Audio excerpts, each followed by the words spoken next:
داسې تل ضرورت لرو او تل غواړو چې حتما که د ورځې دی په 2 ورځو کې خو باید یو ډول خواږه وخورو. خو خواږه چې څومره ضرر صحت ته لري وایي بل شی نه لري، خصوصا ډېرو مرضو ته وایي تر مالګې خواږه بوره ډېره زیات ضرر لري. خو زه نن غواړم یو ډول خواږه تاسو ته در وښوم چې دې ته یو ډول فرني هم باید ووایم. فرني ته نږدې شی ده، تر فرني که خوندور نه وي خوند خو بیخي نه لري. یو رواز مې په دې طریقې پاخه کوي او دا چې شي دي دا هم اوربشې. اوربشې دا هم ماتې اوربشې دي. اوربشې دلته په اسکندناوي کې بې حده زیاته مصرف دي. مریضانو ته یې هم ډېر ورکوي، څوک چې په رژیم په حالت کې هم ډېر خوري، ډېر تر ډېرو سړی موړ ساتي چاغوي نه،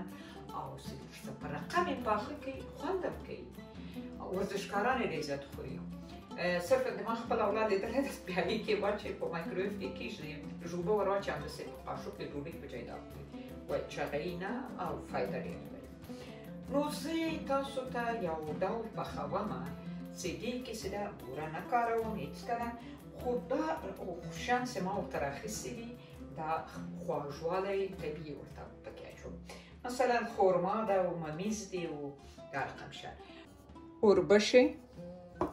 شیدې، اوبه او ورسره هم ممیز، بادام، غوزان، خرما، دا هم هندي بادام اکاژه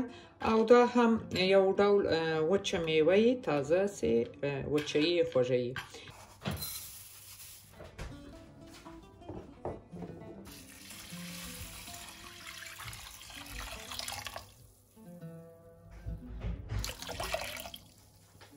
په دې جګ مې یو جګ اوبه راواخیستل.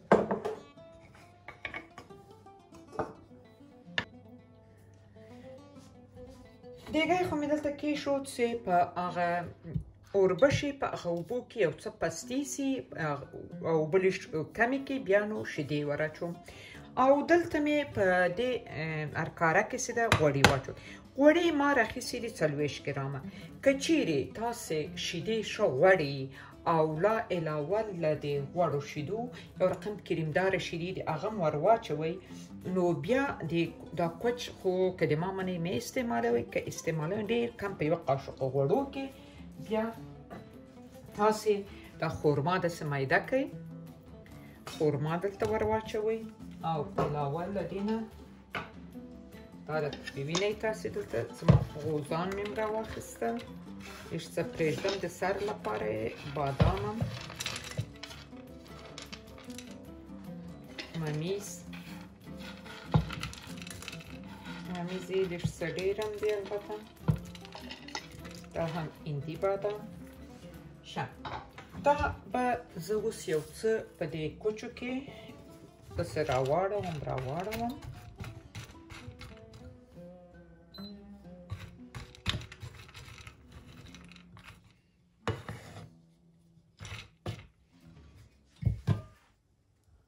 او دلته دا هم ښه پریښېداره کړم، نرم سو. اوس به شیدې ور واچوم او اوبه یې اتې پوچېدا دي که نه، ګورئ شیدې مې ښه ډېرې ور واچولې. دا شیدې ډېرې غوړې نه وي، که شیدې هم ډېرې غوړې وي بیا نو بهتره دا ده چې په کوچو کې دا شیان سره نه کوي، کوچ مه ور اچوئ. ولی د شیدو غوړ بعضې شیدې ډېرې څه غوړې وي هغه کفایت کوي. یېل به هم پسې ور واچوم هماغلته چې ډېره سره سي.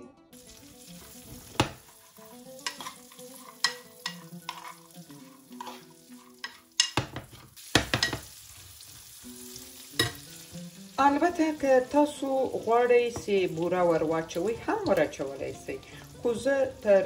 بورې نه ما د ممیزو د خرما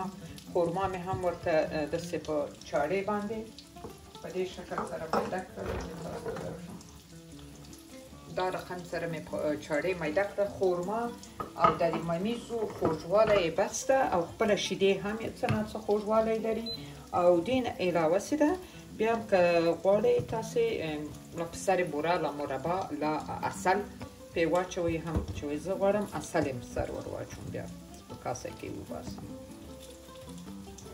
البته ډېر نه تر شید برنج چې د وریځو پخوو تر هغه دا اسانه وي زر هغه د پخېږي ټوله 10 دقیقې وخت نه غواړي اوس به دا هم پسې ور واچوم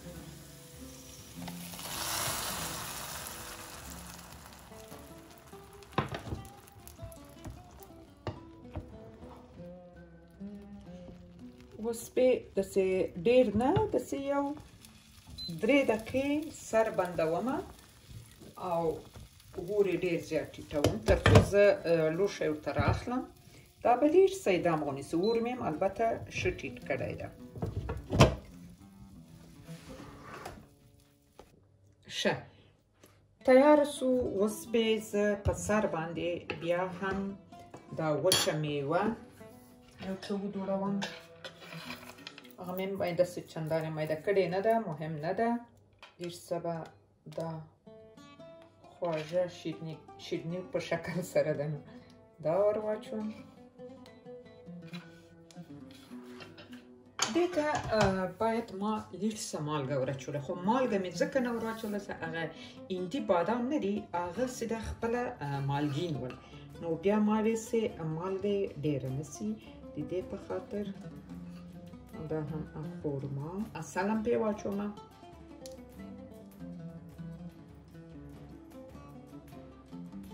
داسې لږ څه پرې وبرېښي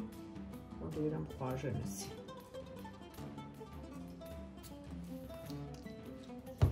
او دا هم دارچیني کانیز دلته ورته وایي دا هم په دې داسې